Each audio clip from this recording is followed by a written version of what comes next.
All right, so Trey Lance, now the guy. The 49ers 3 weeks ago today wisely making him the guy, and it has only been 3 weeks since they told the world, basically, Jimmy Garoppolo is not going to be here. Trey Lance is the guy. What's the biggest challenge for Trey Lance from your perspective in making this adjustment? Didn't play much last year, didn't play much at all in 2020 at North Dakota State. What's the biggest adjustment for him? Well, let me just say this first off. I really love the kid, and like even how he answers things there. And I really believe him in the fact that he puts pressure on himself and he's not worried about the outside noise. Like, hey, he wasn't my favorite quarterback coming out in the draft. I mean, I had him like the 5th guy. I had to do an interview with him, right? And sometimes hey, the guy knows and he's kind of mad at me, and it's he can't even be himself because I didn't give him the respect he deserves. He was one of those that I could tell he didn't care. He was like, it's all right. I'm confident in myself. I'm going to show you, Chris Simms, that you're wrong, and, I'm going to make you eat crap. And I love that about him, and that's where I do root for him 100%. But I think all you got to do, and I would say is, it to me is just the consistency and accuracy. That is what's going to be the big thing that we need to see from him. And all you got to do is watch the Green Bay preseason game last week. Again, made some nice throws. I get that. But to me, the biggest telltale sign is listen to Tim Ryan, what he was saying throughout the game. I mean, he probably said it 6 times in the first 2 drives of the game. Hey, the guy's got talent. He's got a big arm. He's a great leader. He can run. But, the one thing we question, and of course Tim Ryan's out there at practice every day watching them, is can he consistently put the ball on the money into a tight window? Like, hey, you saw a throw there. It was into the flat. The ball, he can lose control of it at times to a degree. And we saw that last year too. So that will be the big thing I look at. I know he can throw the bomb, and I know he's going to make some big plays.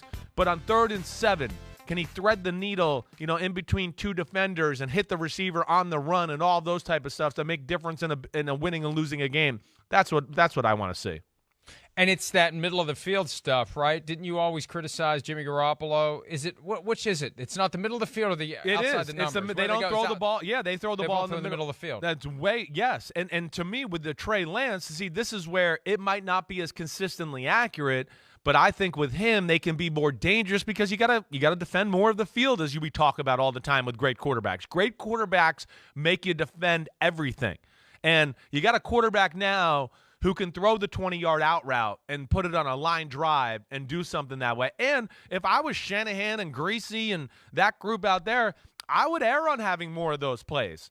Okay, he was a little off target. The ball went out of bounds. But those are easy to see. They develop. Throwing over the middle of the field, as you can imagine, Mike, sometimes it's a play-action pass, and you come up and you go, whoa, there's 3, 6, 7 guys in front of me with their hands up, and I can kind of see the linebackers behind them, and now I got to thread the needle in there, and I'm not sure if I'm really seeing everything. That could be hard on a young quarterback. So I hope that they kind of take that approach maybe a little bit more often with this guy as compared to Jimmy Garoppolo, who wasn't great throwing the ball down the field or outside the numbers. It can be hard on a veteran quarterback in the Super Bowl when Chris Jones is freaking you out and you don't see guys that are open when you still have a chance to win the game. 100%. Yes, right. And, there was some moments there that, Jimmy Garoppolo, I'm sure he'd want them back. And we could go back and watch that game, and we could go watch 5, 6 plays in the last few drives of the game where you just go, whoa, if this throw is made or if he made the right read here, the Niners are going to win the Super Bowl. It's going to be over. But the Chiefs made the plays. Chris Jones got hands up to knock the ball down because, yes, teams were expecting that ball over the middle quick because that's what Shanahan did with Jimmy Garoppolo, and I don't think it's going to be quite as predictable with this crew here now. And when you're talking about throwing outside the numbers, that's where that laser is going to serve him the best. Right. Because you cover a lot of ground. When you throw that 20-yard out, that is a long distance for the football to cover, and it's got to get there quickly because that window is going to close. You give the corner a chance to jump on it, and he's going to have it before your receiver does. And like you said, hey, if you fire it in there and it goes out of bounds, so be it.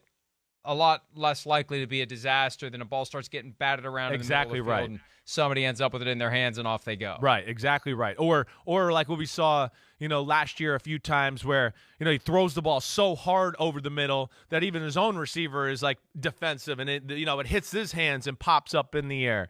Those are that's something about those throws are, get comfortable learning to see the field when you hear the things, hey, the game is slowing down. That's where, hey, maybe week 7, week 8, okay, he's playing, he's seeing the field good. Now we can start maybe throwing some of these balls into tight windows over the middle a little bit more. But I just think with, man, their team, it's one of the best O-lines in football, one of the best tight ends in football.